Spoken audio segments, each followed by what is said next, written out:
അസ്സലാമു അലൈക്കും വറഹ്മത്തുള്ളാഹി. ബിസ്മില്ലാഹ്, അൽഹംദുലില്ലാഹ്, വസ്സലാത്തു വസ്സലാമു അലാ റസൂലില്ലാഹ് വഅലാ ആലിഹി വസഹ്ബിഹി വമൻ വാല, അമ്മാ ബഅദ്. സുബ്ഹാനക ലാ ഇൽമ ലനാ ഇല്ലാ മാ അല്ലംതനാ ഇന്നക അൻതൽ അലീമുൽ ഹകീം. അല്ലാഹുമ്മ അല്ലിംനാ മാ യൻഫഉനാ വൻഫഅനാ ബിമാ അല്ലംതനാ വസിദ്നാ ഇൽമ. റബ്ബി ഇശ്റഹ് ലി സദ്രി വയസ്സിർ ലി അംരി വഹ്ലുൽ ഉഖ്ദതം മിൻ ലിസാനി യഫ്ഖഹു ഖൗലി. ഏറെ പ്രിയം നിറഞ്ഞ ഖുർആൻ വിജ്ഞാന പരീക്ഷയുടെ പഠിതാക്കളെ, ഖുർആനിൻ്റെ പഠിതാക്കളെ, അള്ളാഹുവിനെ സൂക്ഷിച്ച് തഖ്വയിൽ ജീവിക്കണമെന്ന് ആമുഖമായി ഓർമ്മപ്പെടുത്തുകയാണ്. അള്ളാഹുവിൻ്റെ അപാരമായ അനുഗ്രഹത്താൽ സൂറത്തു സജദയിലെ ആദ്യ 2 ആയത്തുകളാണ് അൽഹംദുലില്ലാഹ് നമ്മൾ പഠിച്ചു കഴിഞ്ഞിട്ടുള്ളത്. ഖുർആനിലെ കേവലാക്ഷരങ്ങളും അതുപോലെ തന്നെ പരിശുദ്ധ ഖുർആൻ അള്ളാഹുവിൽ നിന്ന് അവതീർണമായ വേദഗ്രന്ഥമാണ് എന്ന വിശദീകരണവുമാണ് നമ്മൾ മനസ്സിലാക്കിയത്. ഇനി സൂറത്തു സജദയിലെ 3-4 ആയത്തുകളാണ് ഇൻഷാ അല്ലാഹ് നമ്മൾ വിശദീകരിക്കാൻ ഉദ്ദേശിക്കുന്നത്. നമുക്കൊന്ന് ആയത്തുകൾ പാരായണം ചെയ്യാം, അതിനുശേഷം അതിൻ്റെ വിശദീകരണത്തിലേക്ക് കടക്കാം. അഊദു ബില്ലാഹി മിനശ് ശൈത്വാനിർ റജീം. അം യഖൂലൂന ഇഫ്തറാഹു ബൽ ഹുവൽ ഹഖ് من ربك لتنذر قوما ما أتاهم من نذير من قبلك لعلهم يهتدون. الله الذي خلق السماوات والأرض وما بينهما في 6 أيام ثم استوى على العرش ما لكم من دونه من ولي ولا شفيع أفلا تتذكرون. അല്ലാഹു സുബ്ഹാനഹു വ തആല ഇനി നമ്മൾ ഓർമ്മപ്പെടുത്തുന്നത് യഥാർത്ഥത്തിൽ പരിശുദ്ധ ഖുർആൻ അവതരിച്ചത് റബ്ബുൽ ആലമീനായ അള്ളാഹുവിൽ നിന്നാണ്. എന്നാൽ മക്കാ മുശ്രിക്കുകൾ ആ ഖുർആനിനെ സംബന്ധിച്ച് എന്ത് ചെയ്യുന്നു? കള്ളവാദങ്ങൾ കെട്ടിച്ചമച്ചു പറയുന്നു. അപ്പോൾ അവരുടെ വാദം ഖുർആൻ അള്ളാഹുവിൽ നിന്ന് ഇറങ്ങിയതല്ല, അത് മുഹമ്മദ് മുസ്തഫ സ്വല്ലല്ലാഹു അലൈഹി വസല്ലമ കെട്ടിയുണ്ടാക്കി പറയുകയാണ് എന്നതാണ്. അതാണ് ഈ ആയത്തിൽ പറയുന്നത്.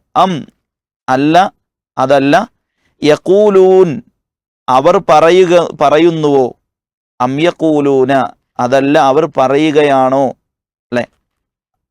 എന്ന് പറഞ്ഞാൽ ഹംസത്തുൽ ഇസ്തിഫാം, ചോദിക്കുകയാണ്.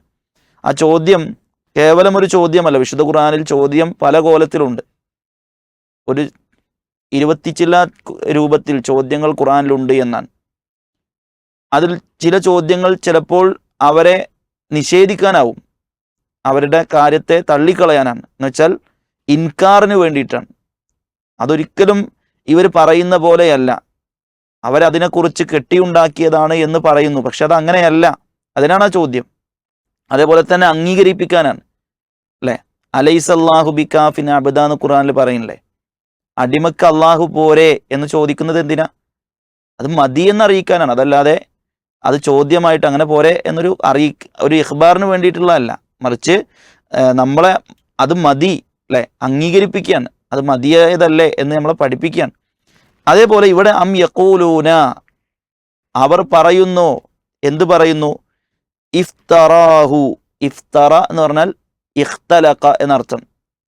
സൃഷ്ടിക്കുക, കെട്ടി ഉണ്ടാക്കുക. അപ്പോൾ ഇഫ്തറാ, നബി സല്ലല്ലാഹു അലൈഹി വസല്ലം ഉണ്ടാക്കിയതാണ് എന്തിനെ? ആ ഖുർആനിനെ.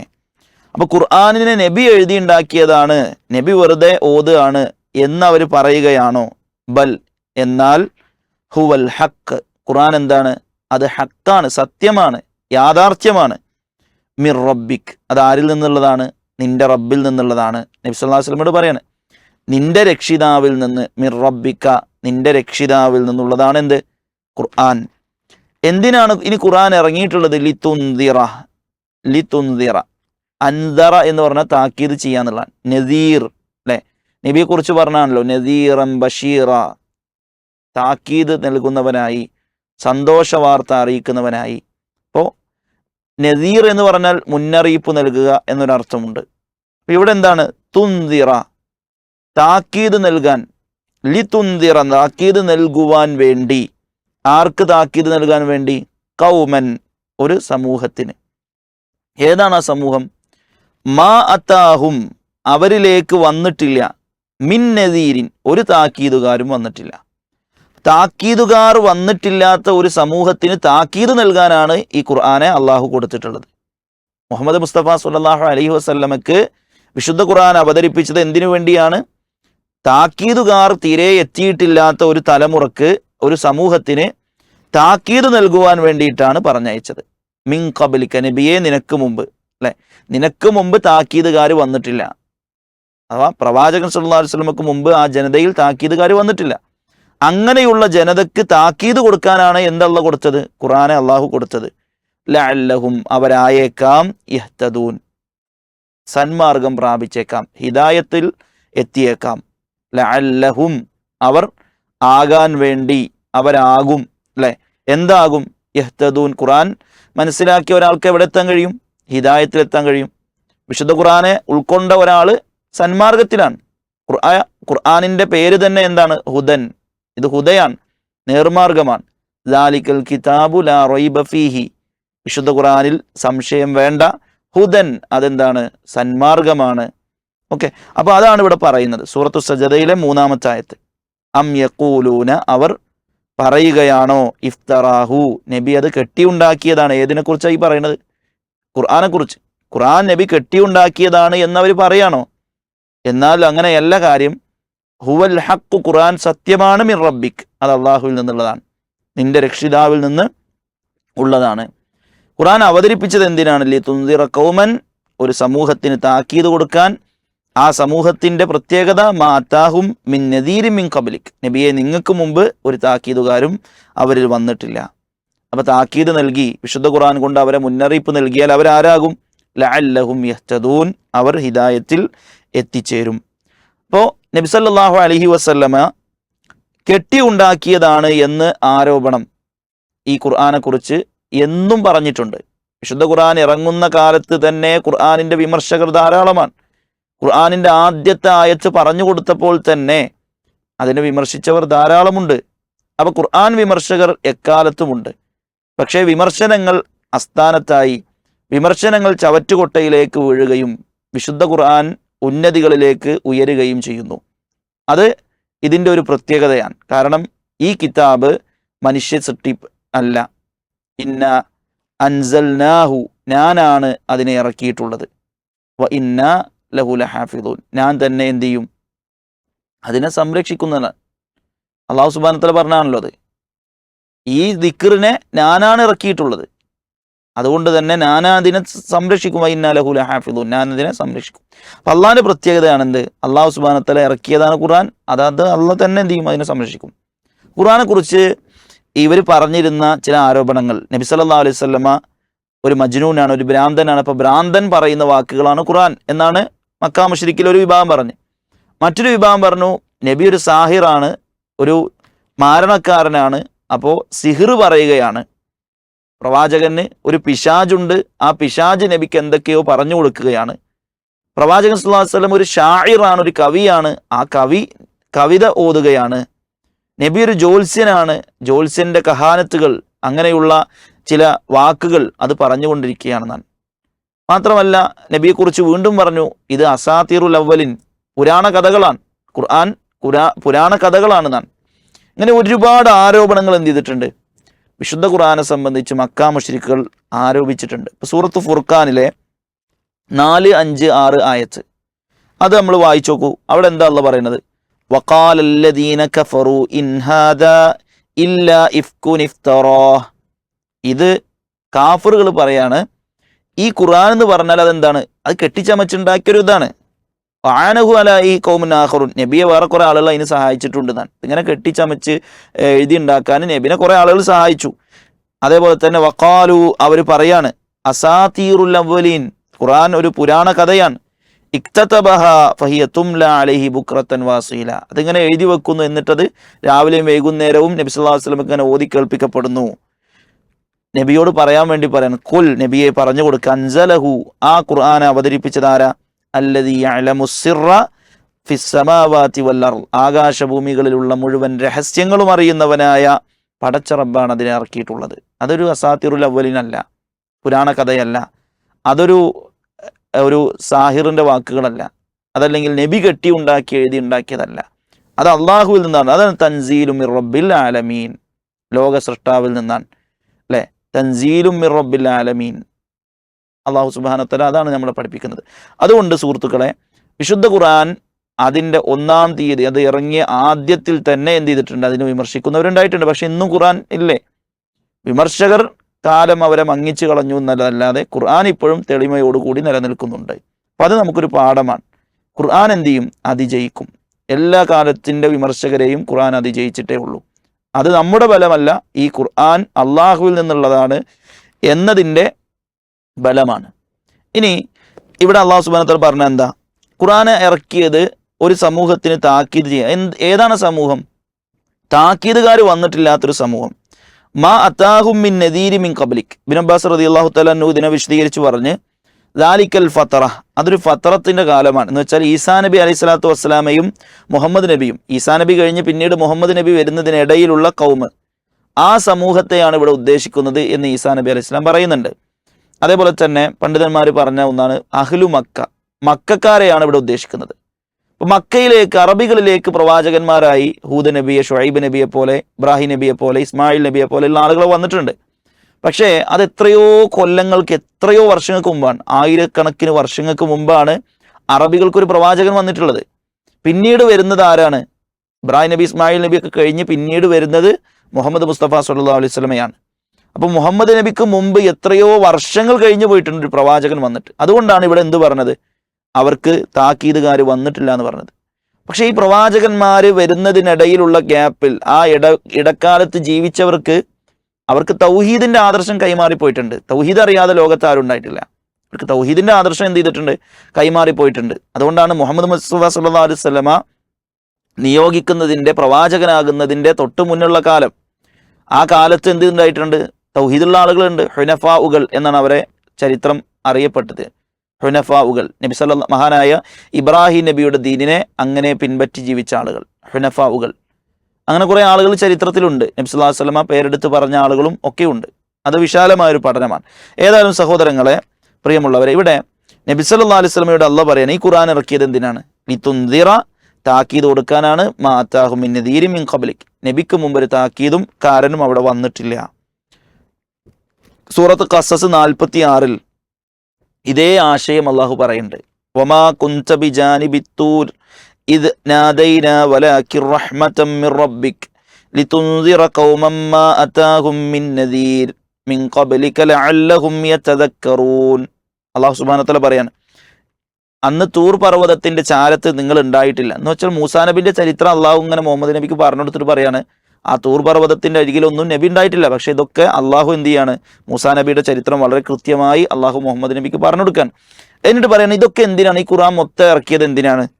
താക്കീതുകാർ വന്നിട്ടില്ലാത്തൊരു സമൂഹത്തിന് താക്കീത് കൊടുക്കാനാണ്. സൂറത്ത് യാസീനിലെ 6-ാമത്തെ ആയത്തും അല്ലെ, നമ്മൾ അങ്ങനെ തന്നെയാണ് വായിക്കുന്നത്. തൻസീൽ അൽ അസീസി റഹീം ലിതുൻദിറ ഖൗമൻ മാ ഉൻദിറ ആബാഉഹും, പൂർവ്വപിതാക്കന്മാർക്ക് താക്കീതുകാർ വന്നിട്ടില്ലാത്ത ഒരു കൗമിനെ താക്കീത് ചെയ്യാൻ വേണ്ടിയിട്ടാണ് ഈ വേദഗ്രന്ഥം. അപ്പൊ ഖുർആൻ ഇറക്കിയിട്ടുള്ളത് ഖുറൈശികൾക്ക്, അഥവാ മക്കയിലെ താക്കീതുകാർ വന്നിട്ടില്ലാത്തൊരു സമൂഹത്തിന് താക്കീത് കൊടുക്കാൻ വേണ്ടിയിട്ടാണ്. എന്നിട്ട് അള്ളാഹ് അവസാനത്തിൽ പറഞ്ഞു, ഈ ഖുർആനിലൂടെ താക്കീത് നൽകപ്പെട്ടാൽ അവർ ഹിദായത്തിൽ എത്തിപ്പെടും. അപ്പോൾ ഖുർആൻ പഠിച്ചാൽ, വിശുദ്ധ ഖുർആനെ നമ്മൾ അറിഞ്ഞാൽ നമുക്ക് ഹിദായത്ത് കിട്ടും, നമ്മൾ നേരായ പാതയിലെത്തും. അതല്ല എങ്കിൽ പ്രിയമുള്ളവരെ, നമുക്ക് ഹിദായത്തിൽ എത്തിപ്പെടാൻ കഴിയില്ല. ഹിദായത്ത് എവിടെയാണുള്ളത്? ഖുർആനിലുള്ളത്. അത് വേറൊരു കിതാബിലും അല്ല, അതേതെങ്കിലും മൗലിദ് കിതാബിലോ മാല മൗലിദുകളിലോ ഒന്നുമല്ല. നമ്മുടെ ഹിദായത്ത്, നമ്മുടെ നിർമാർഗം, സ്വർഗത്തിലേക്കുള്ള പാത, അത് കിടക്കുന്നത് പരിശുദ്ധ ഖുർആനിലാണ്. അതുകൊണ്ടാണ് അള്ളാഹു പറഞ്ഞത് ലഅല്ലഹും യഹ്തദൂൻ. അപ്പം അതുകൊണ്ട് ഈ ഖുർആൻ അള്ളാഹുവിൽ നിന്നുള്ളതാണ് എന്നതിൽ ഒരു സംശയവും വേണ്ട എന്ന ഇതിൽ നിന്ന് നമുക്ക് ധാരാളമായി മനസ്സിലാവണം. കാരണം ഇവിടെ അള്ളാഹു ഖുർആനെ കുറിച്ച് പറഞ്ഞ ചില കാര്യങ്ങൾ കഴിഞ്ഞ ക്ലാസ്സിൽ നമ്മൾ മനസ്സിലാക്കിയല്ലോ. അപ്പോൾ ഇതിൽ അള്ളാഹു സുബ്ഹാനഹു വ തആല ഖുർആനെ കുറിച്ച് പറഞ്ഞ ഒരു വാക്കെന്താ? അൽ ഹക്ക് എന്നാണ്. ഖുർആൻ അൽ ഹക്കാണ്. ബൽ ഹുവൽ ഹക്ക്, സത്യമാണ് ഖുർആൻ. അതുകൊണ്ട് തന്നെ അതിന് എന്തിനാ സംശയം വെക്കണ്? പിന്നെ പറഞ്ഞത് എന്താ? റബ്ബുൽ ആലമീനിൽ നിന്നാണ്, ലോകരക്ഷിതാവിൽ നിന്ന് ഇറങ്ങിയതാണ്. പിന്നെ എന്തിനാ നമ്മൾ അതിൽ സംശയം വെക്കുന്നത്? പിന്നെ ഖുർആനെ കുറിച്ച് അള്ളാഹ് പറഞ്ഞ എന്താ? ലാ റൈബ ഫീഹി, അതിലൊരു സംശയവും വേണ്ട എന്നാണ്. അപ്പോൾ സംശയം വേണ്ട, ഇത് ലോകത്തിന്റെ സൃഷ്ടാവിൽ നിന്ന് ഇറങ്ങിയതാണ്, ഹക്കായ കാര്യമാണ്. അപ്പോൾ ഖുർആനിലെ 6200 ചില ആയത്തിലെ ഒരു ആയത്തിലും നമുക്ക് എന്ത് വേണ്ട? ഒരു ശങ്ക വേണ്ട, ഒരു ആശയക്കുഴപ്പം അതിലില്ല, ഒരു അവ്യക്തത അതിലില്ല, മനസ്സിന് ചൊറിച്ചിലുണ്ടാക്കുന്ന ഒന്നും അതിലില്ല. അതിലുള്ള എല്ലാം സത്യമാണ്, അതിലുള്ള എല്ലാം വസ്തുതയാണ്. അതാണ് ഈ ആയത്തുകളൊക്കെ നമുക്ക് പഠിപ്പിച്ചു തരുന്നത്. അപ്പോൾ ഖുർആൻ അള്ളാഹുവിൽ നിന്നാണ് ഇറങ്ങിയിട്ടുള്ളത്.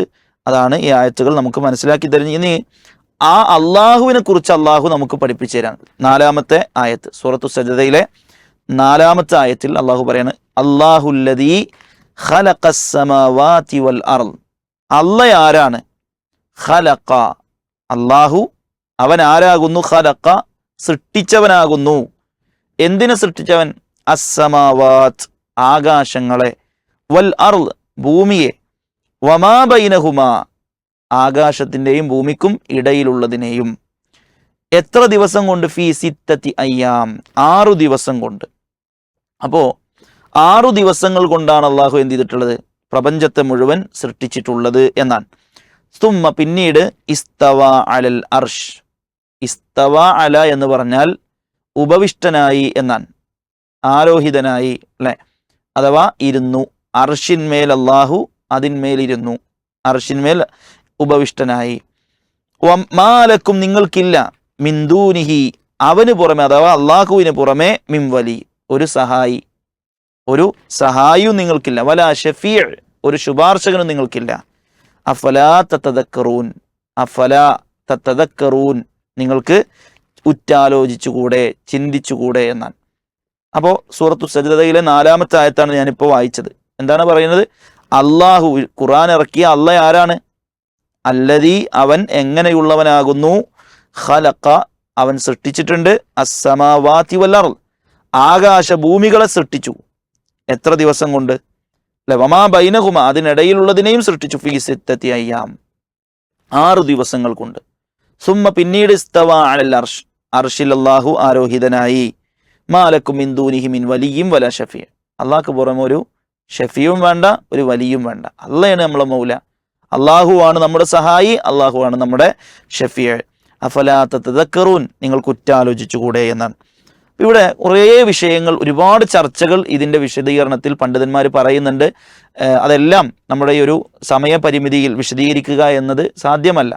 ഏതായാലും നിങ്ങൾ അമാനി തഫ്സീർ ഒന്ന് വായിച്ചു നോക്കണം ഈ ആയത്തിൻ്റെ എന്ന് പ്രത്യേകം ഓർമ്മപ്പെടുത്താൻ. കാരണം ഒരുപാട് ചർച്ചകൾ ഇതുമായി ബന്ധപ്പെട്ടിട്ടുണ്ട്. ഈ 6 ദിവസം കൊണ്ട് പ്രപഞ്ചം സൃഷ്ടിച്ചു എന്ന് പറഞ്ഞാൽ നമ്മളവിടെ മനസ്സിലാക്കേണ്ടത് ഒരു ക്രമമാണ്. അള്ളാഹു വിചാരിച്ചാൽ അപ്പോൾ ലോകത്തുള്ള എല്ലാം ഉണ്ടാകും. അള്ളാഹുവിന് 6 ദിവസം വേണ്ടു വന്നു എന്നാണോ? അല്ല, സംഭവിച്ചതിനെ നമുക്ക് അറിയിച്ചു തന്നു എന്നുള്ളൂ. അള്ളാഹു സുബ്ഹാനഹു വ തആലക്ക് ഈ പ്രപഞ്ചത്തെ സൃഷ്ടിക്കാൻ 6 ദിവസം വേണ്ടി വന്നു എന്ന് നമ്മൾ മനസ്സിലാക്കരുത്. അള്ളാഹു കുൻ എന്ന് പറഞ്ഞാൽ എന്തും ഉണ്ടാകും. എന്നാൽ ഇതിനെ അള്ളാഹു സൃഷ്ടിച്ചത് ഇങ്ങനെയാണ് എന്ന് ഹദീസിൽ നമുക്ക് കാണാൻ കഴിയും. ഇപ്പോൾ പ്രവാചകൻ സല്ലല്ലാഹു അലൈഹി വസല്ലമയുടെ ഹദീസിലൊക്കെ വളരെ കൃത്യമായി നമ്മൾ വായിക്കുന്നതാണ് അള്ളാഹു സുബ്ഹാനഹു വ തആല 6 ദിവസം കൊണ്ട് ഈ ആകാശഭൂമിയെ സൃഷ്ടിച്ചു എന്ന ഹദീസ് അല്ലേ. നബി സല്ലല്ലാഹു അലൈഹി വസല്ലമ മഹാനായ അബൂ ഹുറൈറ റളിയല്ലാഹു അൻഹുവിൻ്റെ കൈകൾ പിടിച്ചിട്ട് പറഞ്ഞു കൊടുക്കുന്നുണ്ട്, ഖലഖല്ലാഹു അസ്സ വജല്ല അത്തുറുബത യൗമസ് സബ്ത്. അള്ളാഹു 6 ദിവസം കൊണ്ടാണ് എന്ത് ചെയ്തിട്ടുള്ളത്? ഈ ആകാശഭൂമികൾ അതിലുള്ളതിനെയൊക്കെ സൃഷ്ടിച്ചത്. അള്ളാഹു ശനിയാഴ്ചയാണ് മണ്ണിനെ സൃഷ്ടിച്ചത് എന്നാണ്. അതേപോലെ ഞായറാഴ്ചയാണ് അള്ളാഹു സുബ്ഹാനഹു വ തആല പർവ്വതങ്ങളെ സൃഷ്ടിച്ചത്. ആ മണ്ണിന് മുകളിൽ പർവ്വതങ്ങളെ സൃഷ്ടിച്ചു. പിന്നെ തിങ്കളാഴ്ച മരങ്ങളെ സൃഷ്ടിച്ചു. മനുഷ്യന് വേദനയാകുന്ന അഥവാ പ്രയാസകരമാകുന്ന വെറുക്കപ്പെട്ട കാര്യങ്ങൾ അത് ചൊവ്വാഴ്ചയിൽ സൃഷ്ടിച്ചു. അതേപോലെ തന്നെ പ്രകാശത്തെ അള്ളാഹു ബുധനാഴ്ചയിൽ സൃഷ്ടിച്ചു. അതേപോലെ തന്നെ അതിൽ യൗമുൽ ഖമീസിൽ അഥവാ വ്യാഴാഴ്ച അള്ളാഹു മറ്റു ജന്തുജരാജങ്ങളെ, ദവാബുകളെ അള്ളാഹു സൃഷ്ടിച്ചു. അതേപോലെ തന്നെ മഹാനായ ആദം നബി അലൈഹി സ്വലാത്തു വസ്സലാമയെ അള്ളാഹു വെള്ളിയാഴ്ച അതിൻ്റെ അവസാനത്തിൽ ആ വെള്ളിയാഴ്ചയുടെ അവസാന സമയത്തിൽ അള്ളാഹു സൃഷ്ടിച്ചു എന്നാണ്. അപ്പോൾ ഇത് ഇമാം മുസ്ലിം റിപ്പോർട്ട് ചെയ്യുന്ന ഹദീസാണ്, സ്വഹീഹ ഹദീസാണ്. എന്തൊക്കെ ഇപ്പോൾ പറഞ്ഞത്? അള്ളാഹു സുബ്ഹാനഹു വ തആല ശനിയാഴ്ച മണ്ണ് സൃഷ്ടിച്ചു, ഞായറാഴ്ച അതിന് മുകളിൽ പർവ്വതങ്ങൾ സൃഷ്ടിച്ചു, തിങ്കളാഴ്ച അള്ളാഹു സുബ്ഹാനഹു വ തആല മരങ്ങളെ സൃഷ്ടിച്ചു, ചൊവ്വാഴ്ച മനുഷ്യന് വേദനയുള്ള വെറുക്കപ്പെടുന്ന ചില കാര്യങ്ങൾ അള്ളാഹു സൃഷ്ടിച്ചു, അതേപോലെ തന്നെ ബുധനാഴ്ച അള്ളാഹു സുബ്ഹാനഹു വ തആല പ്രകാശത്തെ സൃഷ്ടിച്ചു, വ്യാഴാഴ്ച അള്ളാഹു മൃഗങ്ങളെ മറ്റു കാര്യങ്ങളെയൊക്കെ അള്ളാഹു സൃഷ്ടിച്ചു, അതുപോലെ തന്നെ വെള്ളിയാഴ്ച മനുഷ്യനെ ആദം നബി അലൈഹി സ്വലാത്തു വസ്സലാം അതിൻ്റെ അസറിൻ്റെ സമയമായി കഴിഞ്ഞപ്പോൾ സൃഷ്ടിച്ചു എന്ന് ഹദീസിൽ സ്ഥിരപ്പെട്ടിട്ടുണ്ട്. അപ്പോൾ ഇത് വിശദമായി തന്നെ ഹദീസുകളിൽ വന്ന ഒരു കാര്യമാണ്. ഏതായാലും 6 ദിവസം കൊണ്ട് അള്ളാഹു എന്ത് ചെയ്തിട്ടുണ്ട്? ഈ ആകാശഭൂമികളെ സൃഷ്ടിച്ചു എന്ന് നമുക്ക് ഹദീസിൽ നിന്ന് വായിക്കാൻ കഴിയും. ഇത് വ്യക്തമായി വിശുദ്ധ ഖുർആനിലും സൂറത്ത് യൂനുസിലും സൂറത്ത് ഹൂദിൽ സൂറത്ത് അറാഫിൽ സൂറത്ത് ഹദീദിൽ സൂറത്ത് ഖാഫിൽ അവിടെയൊക്കെ എന്ത് ചെയ്യുന്നുണ്ട്? അള്ളാഹു ഇത് വിശദീകരിക്കുന്നുണ്ട്. അപ്പോൾ ഈ 6 ദിവസം എന്ന് പറയുമ്പോൾ നമ്മൾക്ക് പരിചയമുള്ള ദിവസമാണ്. ഒമാനി മൗലവി റഹ്മത്തുള്ളാഹി അലൈഹി ഒക്കെ വിശദീകരിക്കുന്നത് അത് നമുക്ക് പരിചയമുള്ള ദിവസമായി കൊള്ളണമെന്നില്ല എന്നാണ്. കാരണം നമ്മൾ പരിചയിച്ച ദിവസം എന്താണ്? സൂര്യൻ ഉദിക്കുന്നു, സൂര്യൻ അസ്തമിക്കുന്നു, അതാണല്ലോ 24 മണിക്കൂർ നമുക്കുള്ള ഒരു ദിവസം നമ്മൾ കണക്കാക്കുന്നത്. എന്നാൽ പ്രപഞ്ചം സൃഷ്ടിക്കുന്നതിന് മുമ്പ് അല്ലെ, ആകാശം ഭൂമിയൊക്കെ സൃഷ്ടിച്ച് അതിലേക്ക് സൂര്യൻ ഇതൊക്കെ വരുന്നല്ലേ. അപ്പൊ അതിന് മുമ്പുള്ള ഒരു 6 ദിവസത്തെയാണ് ഇവിടെ കണക്കാക്കുന്നത്. അത് ഏതാണ് എന്ന് നമുക്കറിയില്ല എന്നാണ്, അത് നമുക്ക് മനസ്സിലാക്കാൻ പറ്റുന്ന രീതിയിലല്ല എന്നാണ് അമാനി മൗലവി റഹ്മത്തുള്ളാഹിയുടെ തഫ്സീറിൽ നമുക്ക് കാണാൻ കഴിയാം.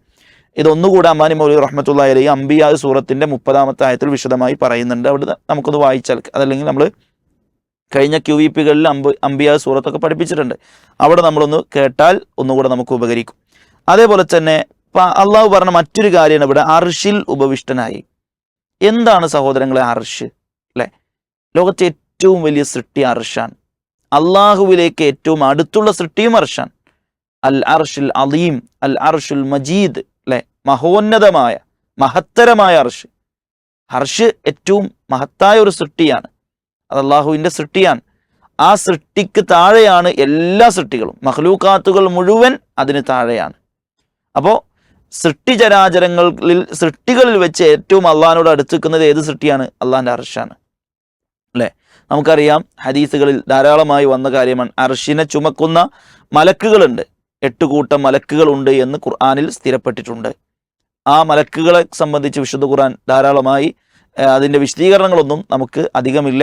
എങ്കിലും 8 കൂട്ടം, 8 ആളുകൾ എന്നും 8 കൂട്ടം എന്നും ഒക്കെ വിശദീകരണങ്ങളുണ്ട്. ഏതായാലും മലക്കുകൾ അർഷിനെ ചുമക്കുന്നു. ആ മലക്കുകൾ എന്ത് ചെയ്യുന്നുണ്ട്? അള്ളാഹുവിനെ തസ്ബീഹ് ചൊല്ലിക്കൊണ്ടിരിക്കുന്നു, സത്യവിശ്വാസികൾക്ക് വേണ്ടി പ്രാർത്ഥിച്ചു കൊണ്ടിരിക്കുന്നു എന്നൊക്കെ ഖുർആനിൽ നമുക്ക് വായിക്കാൻ കഴിയും. ഏതായാലും അർഷ് എന്ന് പറയുന്ന സൃഷ്ടി അത് മഹത്തരമാണ്. അതിൻ്റെ തണൽ കിട്ടുന്ന വിഭാഗങ്ങളുണ്ട്. അതൊക്കെ നമ്മൾ പഠിക്കേണ്ട കാര്യങ്ങളാണ്. 7 വിഭാഗങ്ങൾ ഹദീസിൽ നബി സല്ലല്ലാഹു അലൈഹി വസല്ലം പഠിപ്പിച്ചു തന്നു. അല്ലേ, അത് അർഷിൻ്റെ തണൽ കിട്ടുന്ന വിഭാഗങ്ങളൊക്കെ നമ്മൾ എന്ത് ചെയ്യുക? പഠിക്കുക. എന്നിട്ട് ആ വിഭാഗത്തിൽ പെടാൻ വേണ്ടി നമ്മൾ ശ്രദ്ധിക്കുക. ഏതാണ് സുഹൃത്തുക്കളെ, അർഷിൽ അള്ളാഹു ഉപവിഷ്ടനായി എന്ന് പറഞ്ഞാൽ അത് നമുക്ക് സങ്കല്പിക്കാൻ പറ്റുന്ന ഒന്നല്ല. നമ്മൾ അതിനെ വിശ്വസിക്കേണ്ടത് കമാ യലീഖു ബി ജലാലത്തി വ അളമത്തി, അള്ളാഹുവിൻ്റെ മഹത്വത്തിനും അവൻ്റെ ഔന്നിത്യത്തിനും യോജിക്കുന്ന രീതി, അത്രേ ഉള്ളൂ.